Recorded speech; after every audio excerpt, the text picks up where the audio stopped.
Biz dünyaya Allah'ı tanımaq üçün gəlmişik və dünyadan sonra nə qədər tanıdın sualı ilə üzləşəcəyik. Allah'ı nə qədər tanıdın? Bu sualla qarşılaşacağıq. Əli əleyhissalam buyurur ki, Ma'rifətullah subhanahu a'lal ma'arif. Buyurur ki, Allah'ı tanımaq ən üstün tanımadır. Ən üstün elmdir. Allah tanıma elmi.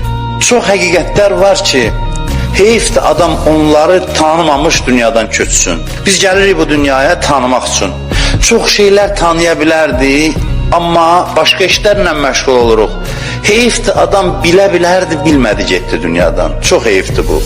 Çox heyfdir ki insan tanıya bilərdi, amma tanımadı. Ahirətdə də hər bir tanıma, mərifət ləzzətə çevrilir. Nə qədər tanıdınsa bir o qədər ləzzət alırsan.